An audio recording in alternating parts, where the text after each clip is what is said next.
Alam nyo, sasagutin po natin ito ha. Kasi ang lagi nilang sinasabi, lalo na kung ikaw ay abogado, parang talagang hindi ko alam bakit ka graduate sa nabilang abogado. Bakit ka nakapasa ng bar? Kaya ako naniniwala na hindi po kayo tanga. Matatalino talaga yung mga abogado. Kaya lang, nagtatanga-tangahan. Kasi yung sinasabi, kung meron ka na lang, sinasabi mong totoo ka na wala kang ginawang masama at meron kang dignidad, sumuko ka na lang at ipaliwanag mo sa batas. Sumunod ka sa batas at ipaliwanag mo ng maayos. Mali po yun. Lalo na, ang sabi ko nga, kung yung mga kain suka lang, yung mga, lalo na yung mga vloggers na sa gigilid, at saka yung mga kain suka, okay lang yun. Diba? Pero kung ikaw abogado, manggagaling sa yung sumuko ka na lang, mali po. Kaya nga sabi ni Bato, sa inyong mga kain suka, pakakainin kayo ng tae. Ito, tingnan po natin ha. From a court which has no longer jurisdiction in this country.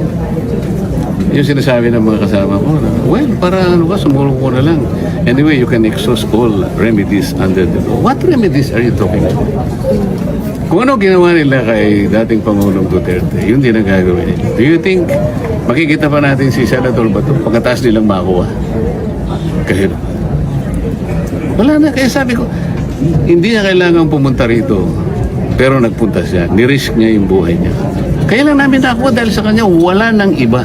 Kaya maraming salamat kay Bato. Bagamat isa siya sa nagpahirap sa amin dyan sa pagpasok sa KOJC dahil hindi siya nanindigan sa amin. Pero kahit ganun po, ako'y nagpapasalamat ngayon at dahil sa'yo, nakuha namin yung 13. Nakuha natin yung 13 no, na boto at malipat yung pagiging Senate President kay Cayetano. So, wala tayong sama ng loob. Salute sa'yo, Senator Bato. Pero, yun yung sagot ni Marcoleta. Diba? Anong remedies? Pag sumuko yan, babastusin na nila korte. Kaya tama yung sinasabi ni Bato. Alam mo, kung si PRRD hinuli tapos pinadaan sa korte, sasabihin ko rin kay Bato, sumuko ka. Padaanin natin sa korte, ba? Pero nung si PRRD hindi pinadaan sa korte, sa ICC, dire-diretso, pag sumuko si Bato, sasabihin ko sa kanya, tanga ka. Tanga ka.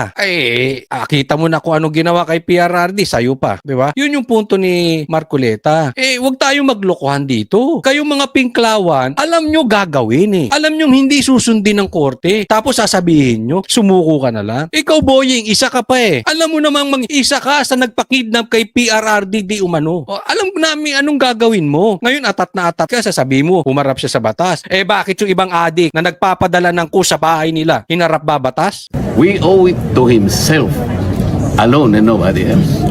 Nobody else. Kung hindi siya pumunta, nobody will blame him. Dahil buhay niya yun But he chose to do it. Kaya sabi ko sa kasama ko ngayon, sinong walang konsensyang kakakalas? Yung tao ginawa niya. Gusto mo magpakulong dito? Pwede. Kasi at least domestic law, di ba? You can hire your lawyers. Pwede kang makita ng kamag-anak mo, ng asawa mo, ng pamilya mo. Sa dihig. Sino tutulong sa iyo to?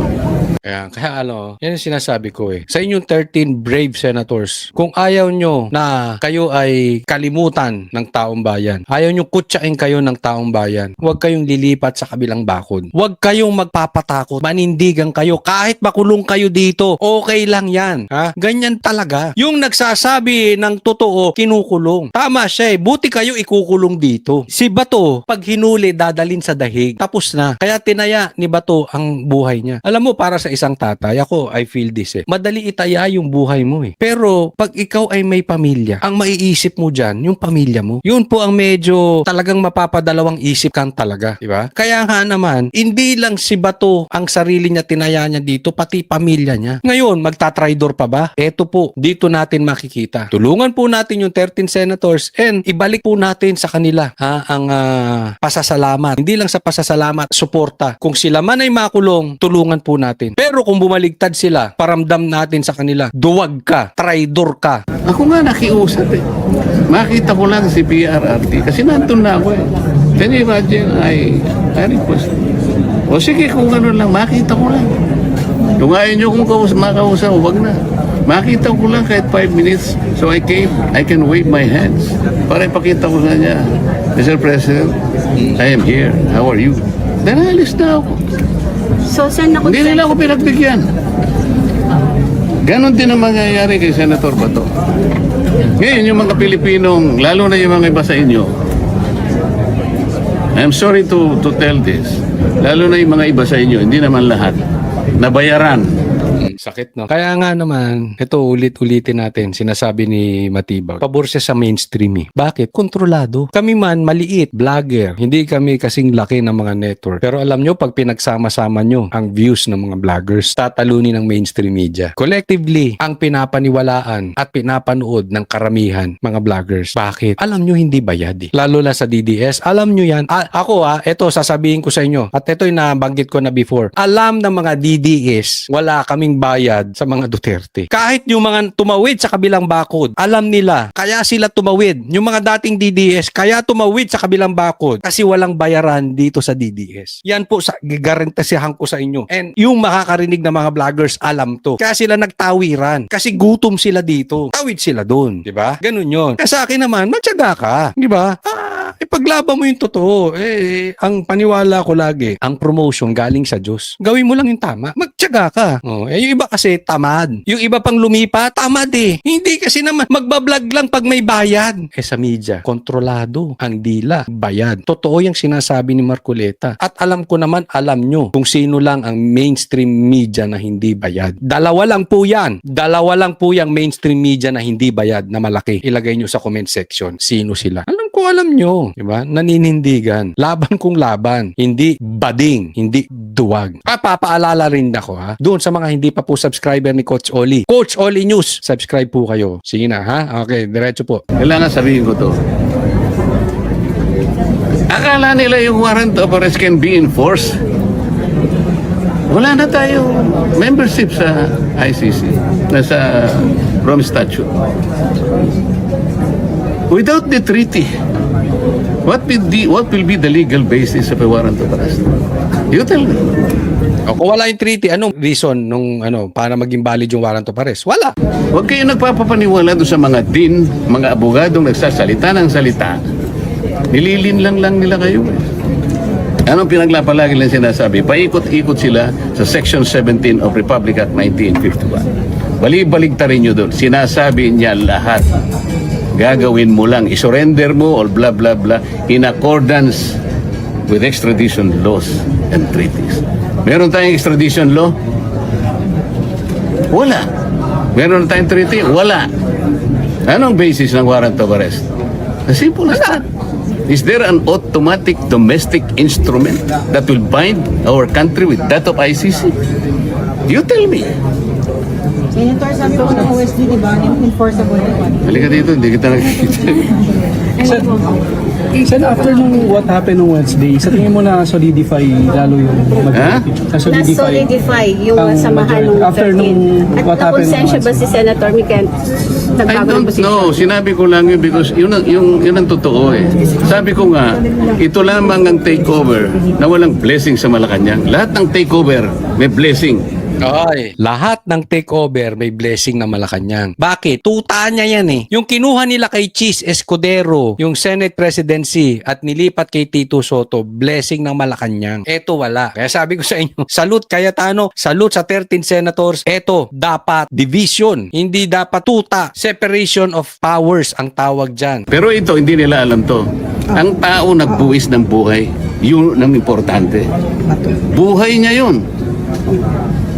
Yan. Kaya ito medyo pag malagpasan to ng mga senador, matindi na tong 13 na ito. Magiging intact to. Hanggang dulo kasi nakita nila nagsakripisyo si Bato. Alam nila wala silang wala silang maleta sa Malacanang. Yung samahan nila, yun yung tanong eh. Mas lalo bang naging intact? Alam mo ako, pag may pinagdaanan kasi, mas lalo nagiging intact. Kaya nga naman, ang daming mga grupo ngayon ng vloggers, saglit lang hindi tumatagal. Pero pansin nyo, hindi sa pagbubuhat ng bangko, ang Banateros po hanggang ngayon solid. Hindi man kami perfecto, minsan meron ding asaran, konting away, konting pitik, pero buo kami. Bakit? Napatibay kami dun sa KOJC. Talagang hindi namin alam kung aabot pa kami kinabukasan dahil talagang 5,000 pulis ang nando doon. 16 days kaming natutulog. Nasa ilalim namin 5,000 pulis maaarmas. Walang sinabi pa yung nangyari sa Senado. Kasi mga senador yan, kami mga vloggers lang nando doon. Kaya na-solid kami. But anyway, maganda pong pangitain to. Kasi kung magiging solid sila, makukuha natin yung tagumpay. Maiimbestigahan na so far itong ghost those projects. Mamaya na lang. Sige.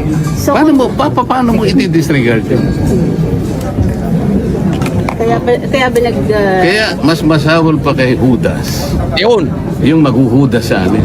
Yun, ang lupit nun. Mas masahol pa kay kaya nakabantay kami, okay? Nakabantay ang taong bayan dyan sa 13. Mas masahol pa kay Judas ang maghuhudas sa kanila. so nakonsensya si Senator Mix kaya Wala akong sinasabi. Wala akong sinasabi. Wala akong sinasabi. Tama na po. Okay na ma'am. Teka. Ano? Sige, ano? Hindi, sabi kanina po ni Senator Mix yun nga parang nakonsensya. Wala naman sa majority si Mix eh. So yung nangyari sa Hindi, wala kami pag-uusap ng gano'n. Huwag na kayo magbanggit ng kung sino. Sinabi ko lang yun sa grupo namin. Hindi namin kagrupo ni Senator Mix. Okay? Sir, sorry, yung nangyari po nung Wednesday, nandito din kayo, sir, di ba? Nung nagtutukan. Oo, kaya lang. Nakaupo ako ron. Nag-iisip, bakit kaya nangyari? Nalulungkot ako. Sabi ko, bakit kaya nangyari sa bansa namin ito? Pagkatapos, sari-sari, kami raw ang nag-instigate. Kayo ba na... Sino ba ang gaano kayaman ng imagination ng isang tao na kami gagawa, no? Nagko-caucus kami, in-extend namin ang caucus dahil ang sabi nila darating, tumawag ang House of Representatives. Totoo naman na diniliber nila, sinabit nila yung articles of impeachment. So habang nagbi-briefing kami, hindi pa kami gaanong nakakalahati. Bigla nga may putukan na ganito. Diyos ko ka. Natakot din kayo. Hindi ako natakot, nalungkot ako para sa aking bansa. Alam mo yung sinasabi nilang stage daw to. Planado, okay?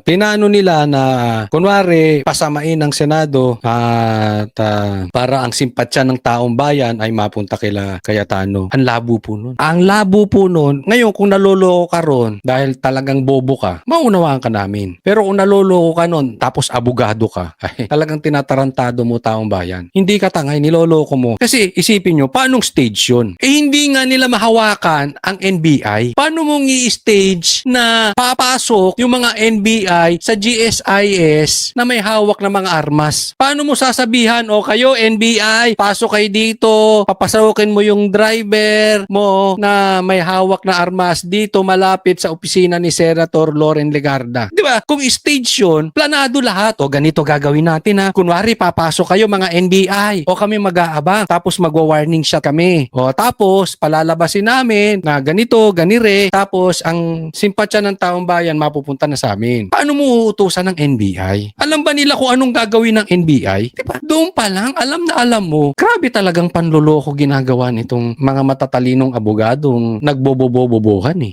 Kailangan bang mangyari? Why? Sir, was the Senate really under attack during that time? What do you think? Kailangan pang nandun yung mga elemento na yun? At sasabihin pa, meron daw, ano na, may kinukuha susi daw yung ganito.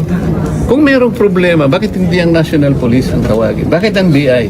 Di ba? Doon pa lang. Kaya to si Claire, ay nako. Claire, ato si Claire, binabanatan yan si Bongbong Marcos. Ngayon, kulang na lang, malaglag ang panty. Gagawin lahat ng pagtatanggol kay Bongbong Marcos. Kulang na lang himurin ng puwet sa pagtatanggol kay Bongbong Marcos. Hindi raw attack yun. Ano stage? Ano inutusan ni Cayetano NBI? Tingin mo susunod si Matibag kay Cayetano?